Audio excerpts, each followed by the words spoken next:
подать.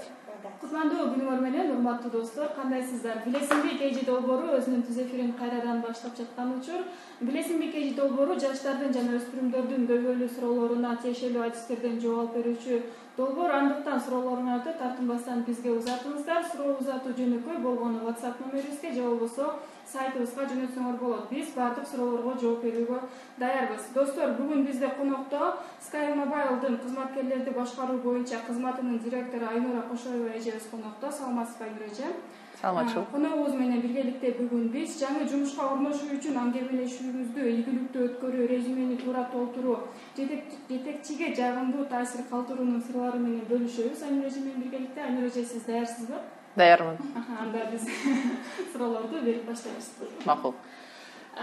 Дагы бир рет саламатсызбы, Айнура эже? Бул тармакта сиз көптөн бери иштеп калдыңыз, тажрыйбаңыз да мол, анан заманда өз ордунда турбайт дейт эмеспи? Анан бүгүнкү күндө жумушка кабыл алуу талаптары өзгөрүп жатабы же мурунку эле 5-10 жылдагыдайбы?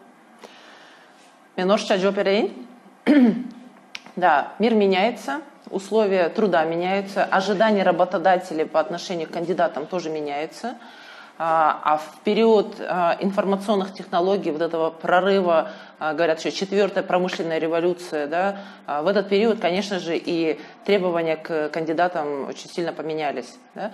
Если говорить более подробно, что сейчас ожидаем мы от кандидатов? От кандидатов в первую очередь мы ожидаем аналитических способностей. Сейчас очень много информации. И важно, чтобы кандидаты, либо уже будущие сотрудники могли перерабатывать массу информации, выдавать это в конкретные уже какие-то предложения, решения там, и так далее, там, может быть, в виде проектов. Ну и, конечно же, это умение работать в команде. Да? То есть, если раньше можно было самостоятельно работать в организации и достигать результатов, то в период быстрых изменений ты один в поле не воин. Тебе нужно быть в команде, а для этого на первый план выходят такие скиллы, мы их так называем, да, навыки, как командная работа. У нас это ценность collaboration, мы называем, да, быть collaborative, быть командным игроком. Ну и, конечно же, это знание нескольких языков. Зачем мы это просим? Не потому, что это только просто общий какой-то тренд, да, в мире, а потому что если ты знаешь несколько языков, если брать английский язык, то у тебя открывается просто неограниченные возможности для саморазвития. Это различные курсы, это вебинары, онлайн-обучение и так далее. То есть кроме там кыргызского, русского у тебя возникает еще дополнительный массив данных, как английские, да, какие-то там материалы, презентации и так далее.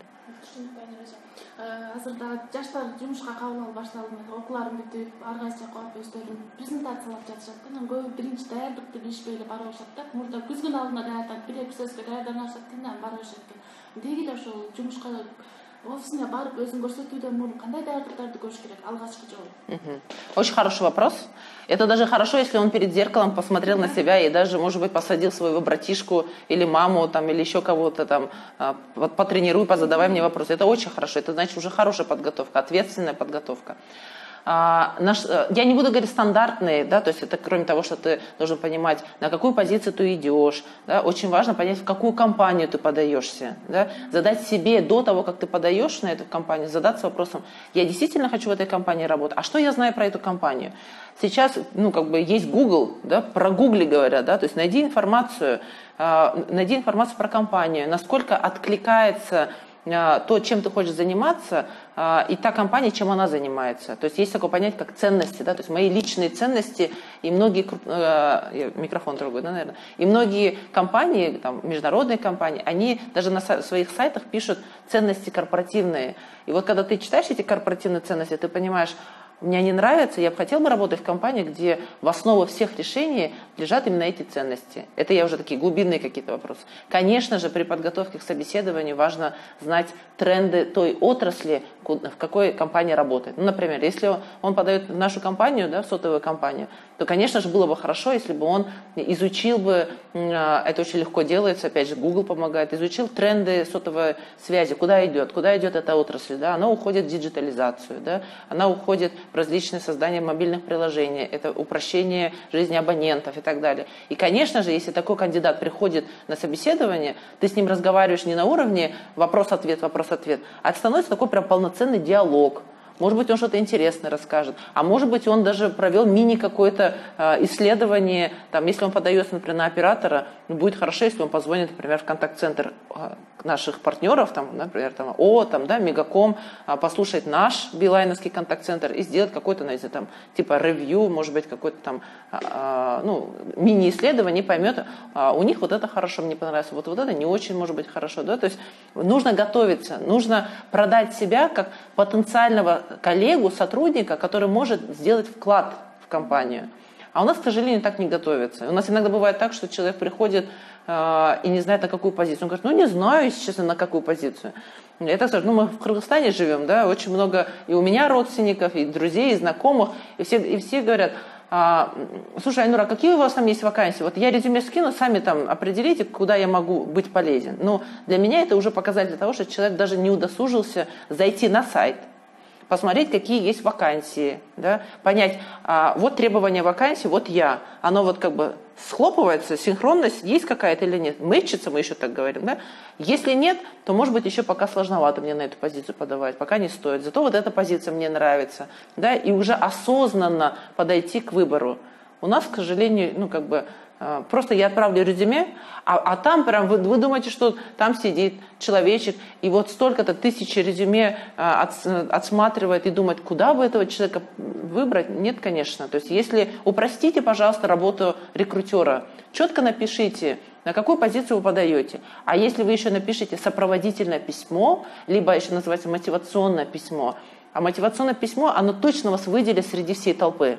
Но вот представьте, если там 20 кандидатов или 30 кандидатов подали на ту или иную вакансию, но один из них удосужился, нашел время, инвестировал время в себя, написал мотивационное письмо. А мотивационное письмо – это когда он пишет, почему именно он подходит на эту позицию, то я вам гарантирую, что рекрутер даже за это его пригласит. Даже если резюме у него будет такое, скажем, слабенькое, да, то есть нет опыта работы, но зато он проделал работу.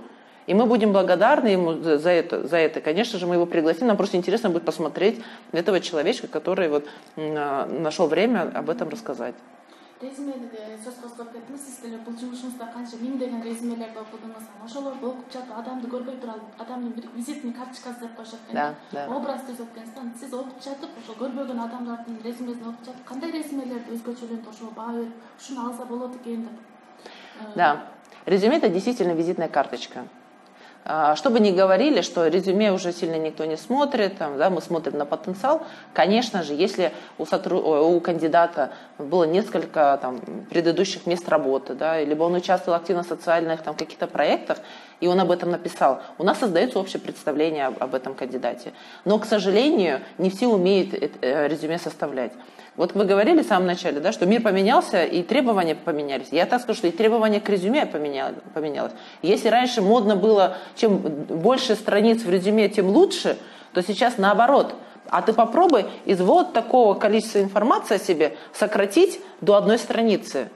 Сейчас мы очень много получаем креативных резюме. То есть когда на одной странице в виде инфографики, то есть прям картинки, выбирают, делают инфографику, статистику показывают. И на одной странице тебе все ясно, понятно. Это о чем говорит? Это говорит о том, что этот кандидат, во-первых, изучает новые тренды в составлении резюме. Это плюс большой. Он, то есть, развивается в этом направлении. Второй момент.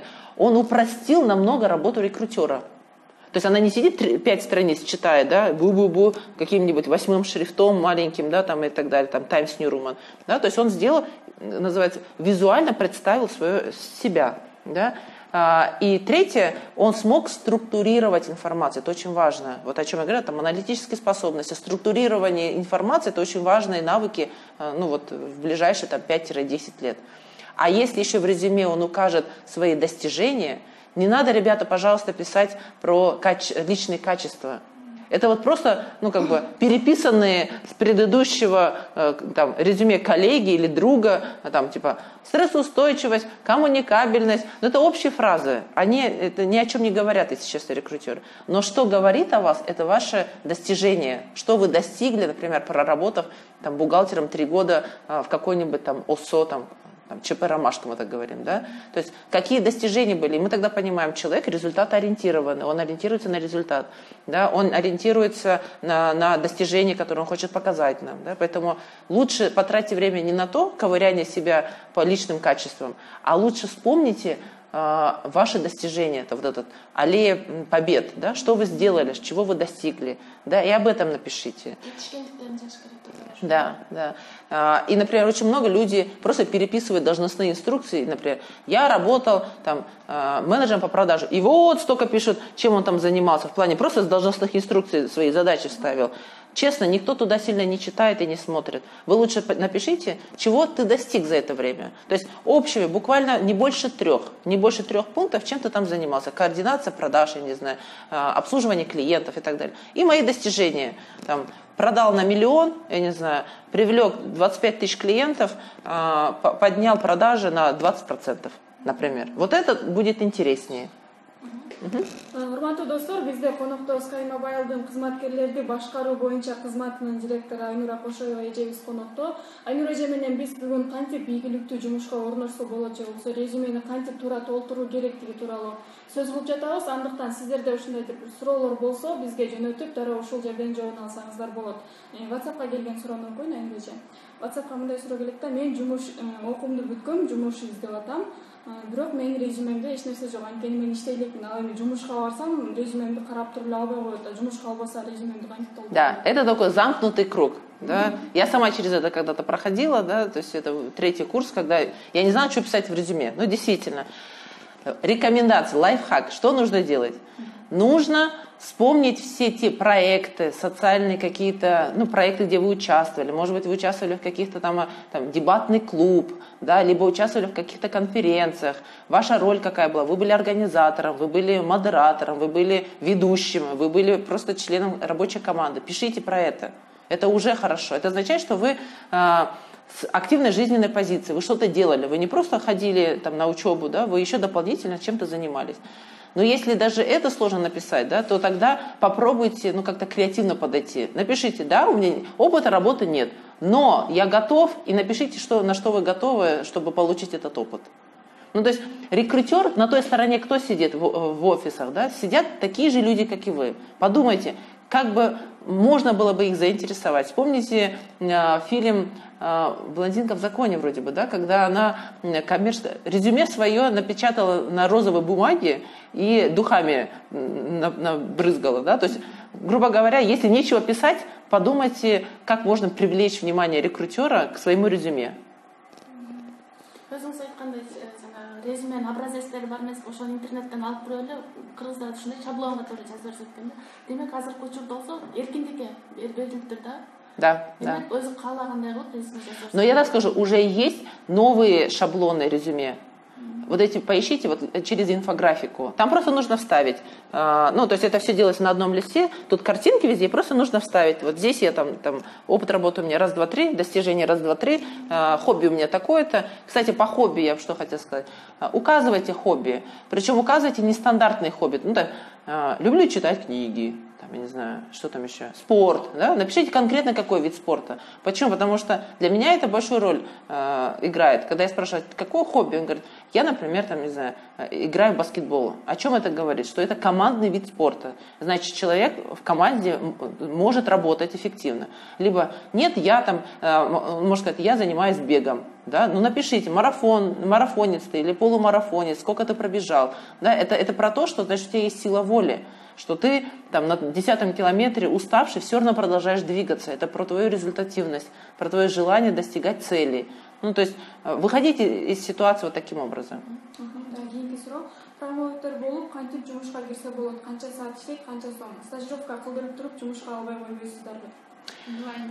Да, 2 вопроса, да, отделю. Да. Если мы набираем промоутеров, это проходит не через HR-службу, не через нашу службу, это набирают наши партнеры, поэтому вопрос, наверное, больше к ним. Мы можем более там ответить потом детально, когда я запрошу эту информацию.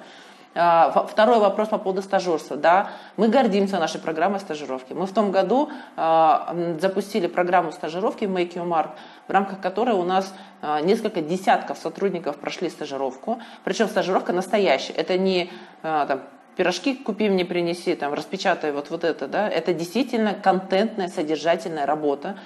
Причем мы от стажеров практически требуем, такой же активной вовлеченности в работе, как и простого сотрудника. Стажер может участвовать также в проектах, если есть возможность участвовать в проектах. У нас проектная деятельность, у нас практически каждый сотрудник участвует в тех или иных проектах.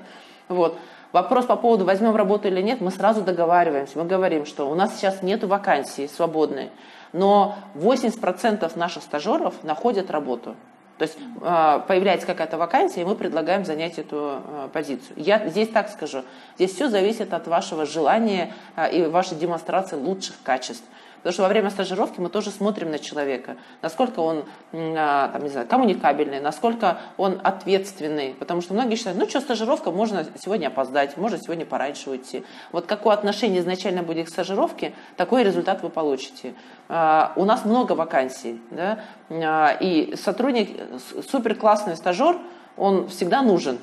Вопрос только, если вакансия вот прям под него, прям под конкретно его скиллы, мы говорим, навыки, может такое случиться, что пока нет. Тогда мы говорим, пока нет, давай тогда, если дальше не может стажировать. У нас стажировки платные, я бы сказала, да, что у нас есть практиканты, которые мы не оплачиваем, они проходят практику. У нас есть стажировки платные, и мы оплачиваем стажера, мы платим ему служебную сотовую связь, да, если он пользуется оператором Билайн, да, и это отличная возможность человека попробовать себя в крупной компании. Саламатсыздарбы, жумушка орношуу үчүн сөзсүз бир тааныш керек дешет. Буга сиздер кандай дейсиздер? Кандай дейсиздер? Же сиздер дагы тааныш менен аласыздар? Абдан сонун суроо, да. К сожалению, да, в нашей стране есть такое, бытует мнение, что только по родственным связям можно устроиться на работу.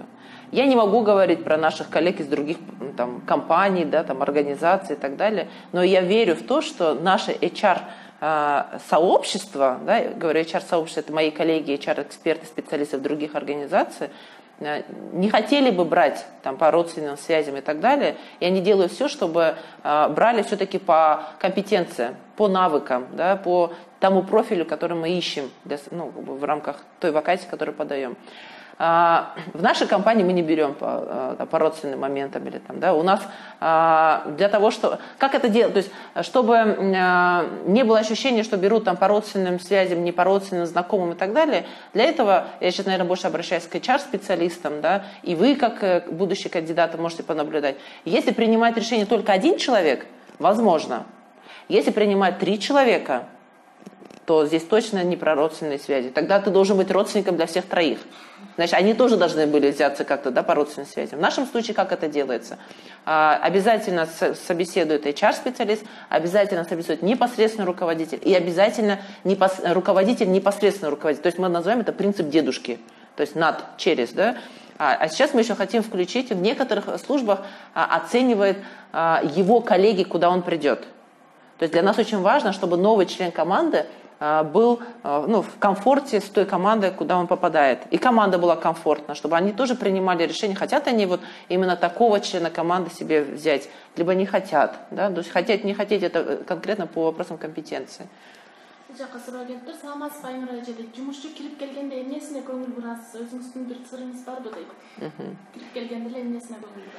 Да, есть такое понятие первое впечатление. Первое впечатление складывается в течение 30 секунд.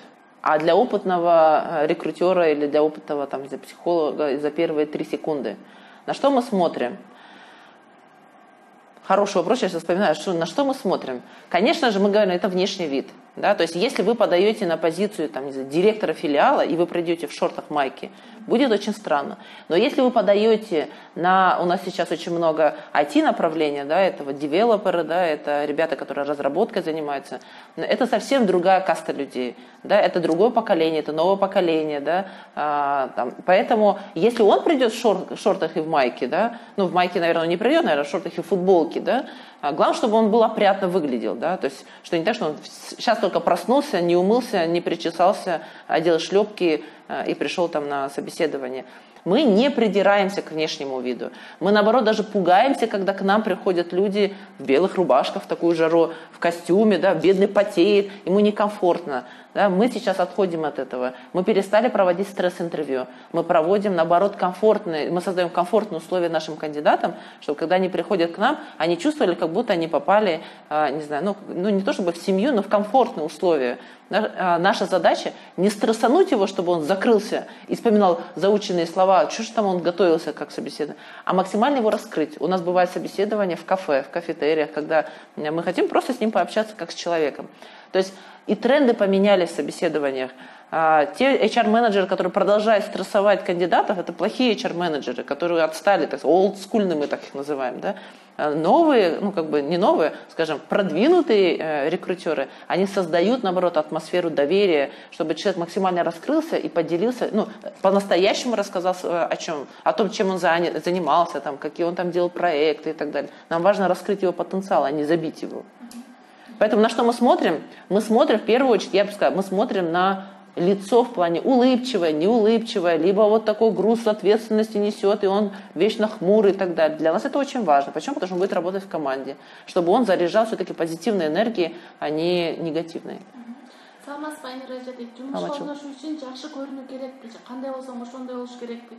Очень хороший вопрос. Все зависит от организации, куда вы подаете. Что-то я много говорю, наверное, про Билайн, да, все-таки не все же, наверное, мечтают попасть в Билайн, но если вдруг, да, я думаю, что мои советы вам помогут, да.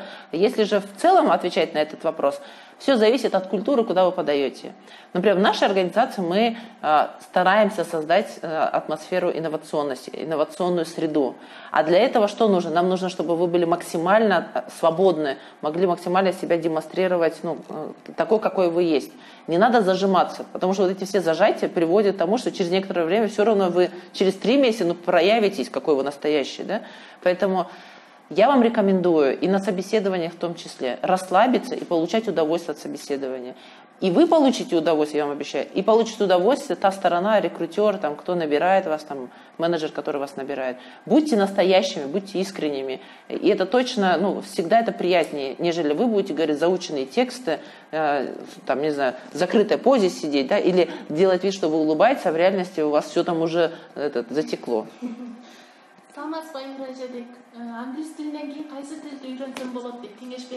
Китайский. Да, то есть английский, китайский это то, куда, даже активнее, наверное, китайский уже надо изучать.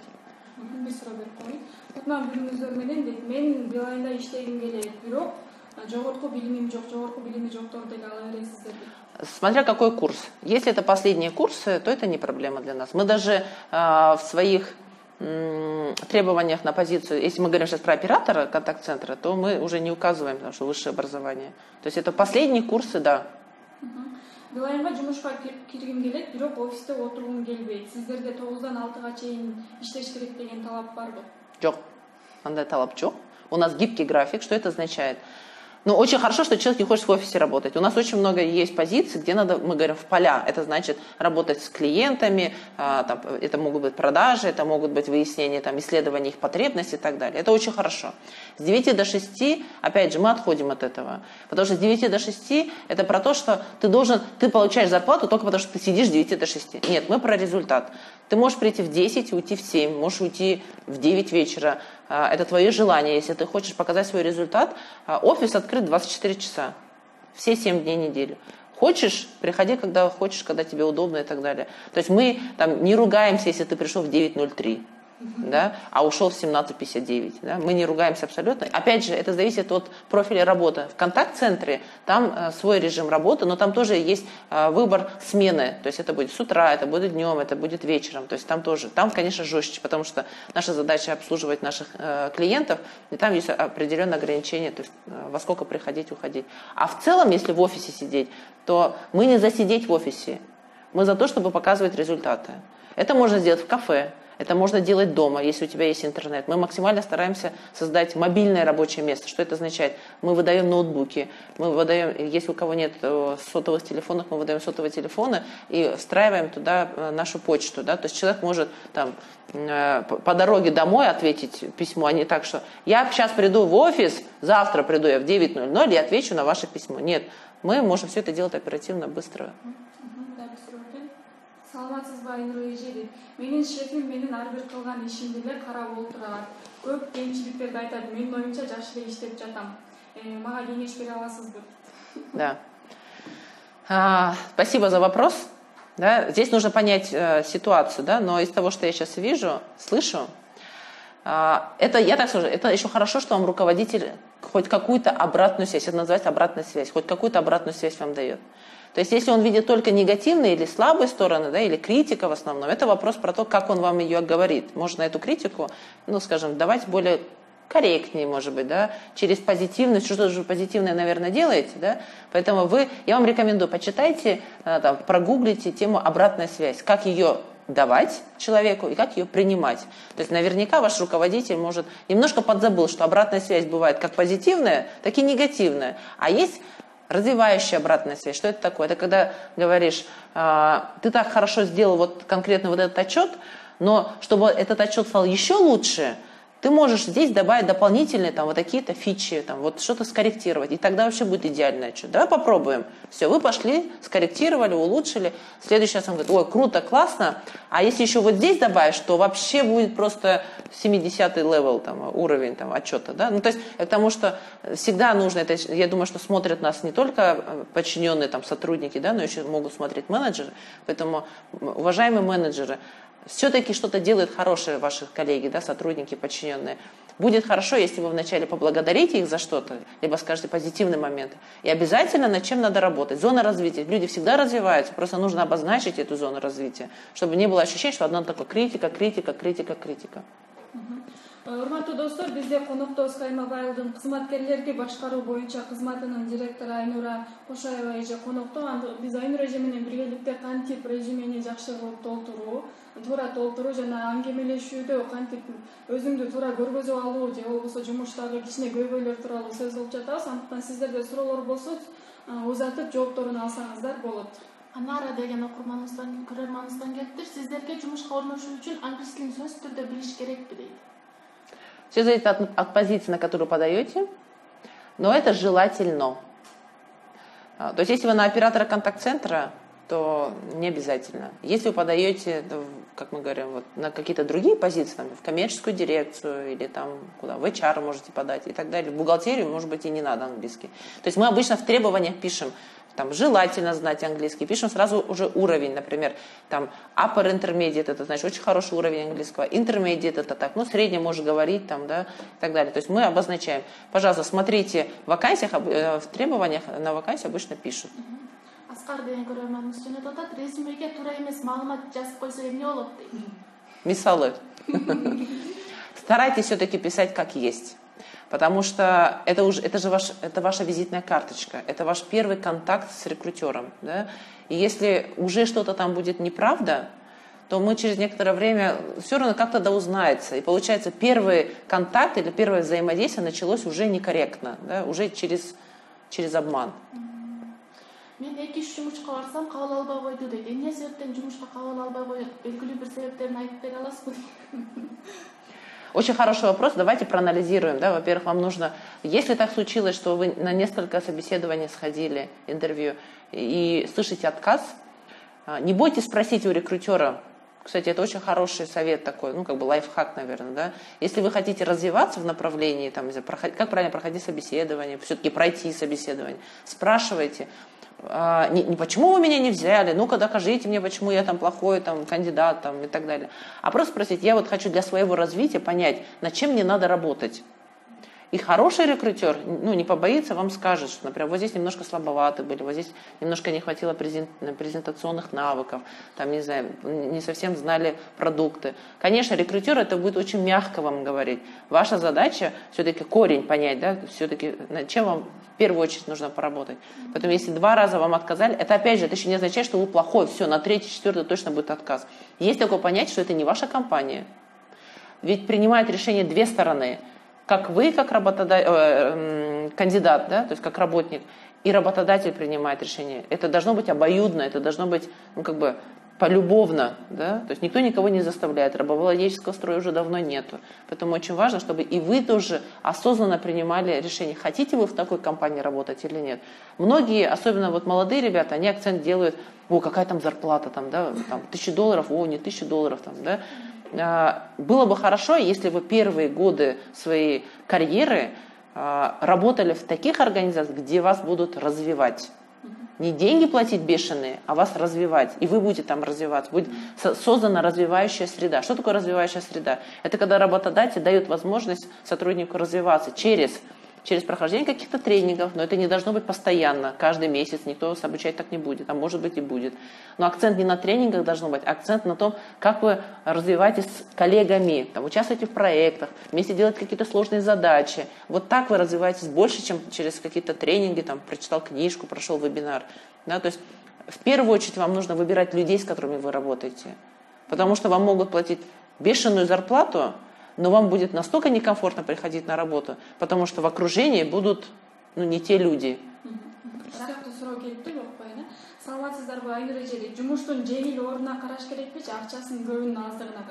Очень хороший вопрос.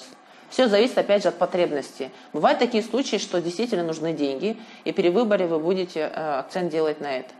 Но задайтесь, пожалуйста, вопросом. Представьте, что у вас 3-4 оффера, предложения о работе. Вот. И там хотят вас, и здесь хотят вас, да, взять, и тут хотят взять. Задайтесь вопросом, что будет самым основным критерием при выборе работы?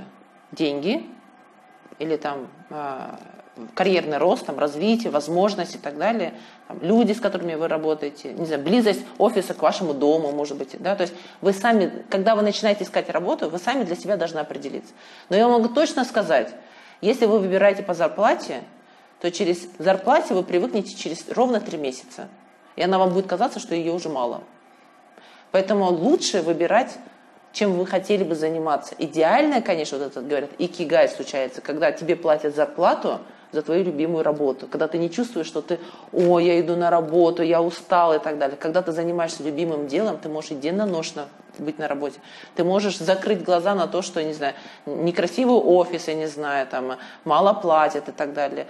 Все-таки мы проживаем там свою единственную жизнь, да, и очень хочется, чтобы здесь мы смогли качественно ее прожить, да, чтобы мы могли получать удовольствие от каждого дня там, нахождения там, в офисе, на работе и так далее. Рахмат, Айнурожа кеңештериңизге деп жазылышат бул жака. Рахмат сизге. Түрк тилин көп жылдан бери билем. Кайсы жерге колдонсом болот, кандай жумуштарга иштесем болот, кеңеш бериңизчи, Айнурожа.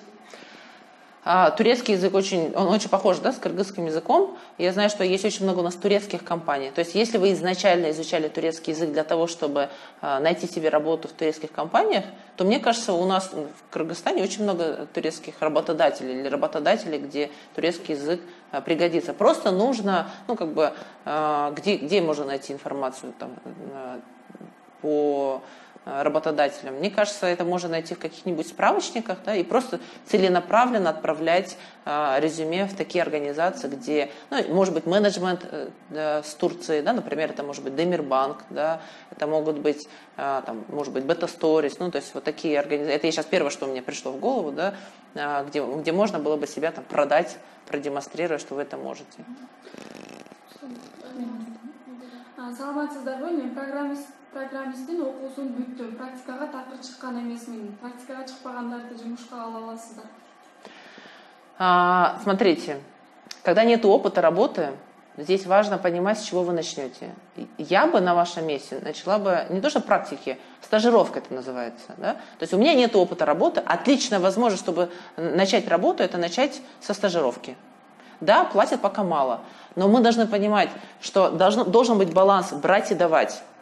Когда у вас вообще нет опыта работы, грубо говоря, организация тратит свое время, силы и деньги даже для того, чтобы вас чему-то научить как работника, да, там, эффективного работника и так далее. И пока этот период будет, это обычно 6 месяцев, может быть, год максимум, здесь ваши ожидания по зарплате должны быть пониже. И вы должны об этом сказать, да, хорошо, я готов работать на $100-200, но я готов максимум получить информацию, я действительно иду сейчас развиваться, учиться. да, в организации. Если вы подаете какие-то международные организации, ну, например, как Билайн и так далее, то будет хорошо, если вы прямо изначально скажете, я сейчас, да, я закончила, да, я понимаю, что пока у меня нету, в сравнении с другими кандидатами, я пока слабенький, но я готов как стажер поработать, понять, принять, осознать, что мне надо, и потом дальше будет хорошо, если все-таки там пересмотрите там, зарплату там, и так далее. Келечекте мен да HR менеджер болгум келет дейт. Айнур эже кайсы жактан билим алдыңыз? Кайсы университет мага сунуштайсыз дейт. Очень хороший вопрос. Да, HR-менеджер очень интересная такая позиция, с учетом того, что, ну, какой у меня бэкграунд, да, то есть у меня я не заканчивала специализированный факультет по управлению персоналом, я заканчивала и МОП КНУ по специализации внешняя политика. То есть я должна была стать дипломатом. Но на 3-м курсе, я вот опять же, наверное, рекомендую ребятам, уже на 3-м курсе начинайте продавать себя куда-нибудь в плане стажером, практикантом, там, не знаю, находить на минимальную зарплату. И тогда у вас что получается? Пока вы закончите университет, к 5-му курсу, у вас будет уже 2-летний опыт работы. И, конечно же, когда вы выходите на рынок труда, у вас уже намного больше поинтов, да, или баллов, в отличие от тех ваших же одногруппников, однокурсников, которые все 5 лет учились и нигде еще пока не работали и не пробовали себя.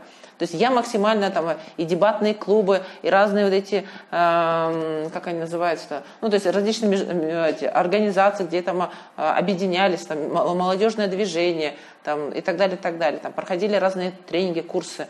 Возвращаясь обратно, где можно там научиться HR-у, есть факультет в Славянском университете, можно там себя попробовать. Но я так скажу, что не обязательно заканчивать специализированный факультет, чтобы стать HR-менеджером. Самое основное, на мой взгляд, чтобы стать HR-менеджером, это должен быть жизненный опыт и основной навык любить людей. Ну, то есть, если вы не любите людей, вам сложно будет управлять людьми, делать их счастливыми в организации, ими заниматься, переживать за них, развивать их и так далее. Вот. То есть у нас сейчас очень много есть различных курсов, которые вы можете дополнительно пройти. Им активно можно проходить уже практику там, в HR-службах, там, стажировки проходить, потихонечку изучать. Я так скажу, ребят, мир настолько глобализировался, что вы сейчас можете находиться в Бишкеке или где-нибудь там, в Аше, там, в Джалабаде, но через онлайн, вот на YouTube забейте там HR, у вас столько выйдет различных видеокурсов, обучения, вебинаров и так далее, что можно, находясь даже в каком-то там маленьком поселке, там, в селе, получать глобальные знания там, мирового уровня. Да? Было бы только желание. Саламатсыздарбы, мен Тамада болуп иштеп жүрөм, илим абдан жагымдуу деп айтышат. Мен контакт-центрда иштегим келет, бирок орусчам анча эмес, кыргызчаны так билем. Очень хорошо. Я вам так скажу, что мы акцент делаем на кыргызоязычных операторов, потому что в основном нам звонят именно по кыргызской линии, мы так говорим, да, вот, поэтому пусть подается, если приятный голос, это отлично. Здесь важно не только иметь приятный голос, но еще и способность работать в стрессовых условиях, потому что разные бывают клиенты, разные звонки могут быть, это структурировать массу информации, потому что тарифные планы, условия меняются, да, чтобы можно было быстро прочитать, быстро проанализировать, выдавать это приятным голосом, там, и так далее. Да, пусть подает, я думаю, что мы можем рассмотреть. По поводу заработных плат. Мы заработные платы озвучим только финальным кандидатам. Но по операторам наши коллеги могут обозначить уже на первых этапах, когда вы проходите. Да, то есть вы можете зайти на работные сайты, да, это там JobKG, на наш сайт можете зайти, да, и посмотреть основные требования. Если подходите, приходите, дальше будем уже общаться. Но я могу вам точно сказать, что наши операторы очень хорошо проплачены. Что это означает? Что если у нас там есть там, качественные, количественные показатели, по которым мы оцениваем наших операторов, да, и если они действительно очень хорошо отработали, клиенты довольны, мы оцениваем еще, как клиенты оценили этого оператора, то очень хорошую премиальную часть получают ребята. Поэтому все зависит от вас. Да, мы даем только возможности. Саламатсыздарбы, дейт, мен Билайнга 2 жолу резюмемди жөнөттүм, бирок жообун ала албадым, кечиресиз. Ну, давайте, можно отдельно там отправить, можете фамилию, да, посмотреть. То есть мы не всем отвечаем кандидатам. То есть кандидатов очень много. Мы отвечаем тем, кто более-менее подходит под профиль да, поэтому может быть такое, что на тот момент вы не проходили под профиль. И вот здесь, я вспомнила, что я немножко не договорила, да, что вот там спрашивали, да, вот я 2 раза не прошел там и так далее. Ничего страшного, да, может быть, еще не пришло то время, и не тот еще пока работодатель, где вот случилась у вас такая, скажем, любовь, да, с 2 сторон. Поэтому ничего страшного. Здесь важно понимать там слабые стороны, развиваться и опять идти продавать себя в кавычках. Урматтуу достор, бизде конокто Skymobile кызматкерлерди башкаруу боюнча кызматынын директору Айнура Кошоева эжебиз болду. Айнура эже менен биз биргеликте резюмени кантип туура толтуруу жана жумушка орношуу үчүн маекти кантип туура куруу жөнүндө сөз кылдык. Сиздердин сурооңуздарга толук түрдө жооп бердик деген үмүттөбүз. Айнура эже, сизге чоң рахмат, ишиңизге ийгилик, сиз болуп жүрүңүз. Достор, биз сиздер менен коштошобуз. Коштошуунун алдында Айнура эже биздин көрөрмандарга кандай кеңеш берет экенсиз? Во-первых, спасибо большое, что нашли время подключиться, да, с учетом того, что это может быть сейчас только обеденный перерыв у кого-то, а может быть кто-то смотрел и обедал, поэтому приятного аппетита, приятного пищеварения. Что я хочу посоветовать? Верьте в себя. Все, что вы делаете, оно здесь и сейчас нужно.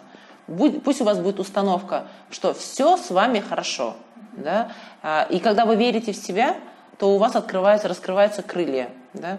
Поэтому верьте в себя, развивайтесь постоянно. Если вы не развиваетесь вперед, значит вы откатываетесь назад. Находите для себя наставников, менторов, которые могут вас подтянуть, могут вас развить и так далее. Не бойтесь критики, это хорошо. Если кто-то критикует, это означает, что кто-то хочет, чтобы вы стали лучшей версией себя. Да, поэтому больше уверенности, больше сил, тогда мы сделаем Кыргызстан, не знаю, там, 2-й силиконовой долиной. Чоң рахмат. Достор, биз сиздер менен коштошобуз. Кийинки эфирге чейин кош калгыла.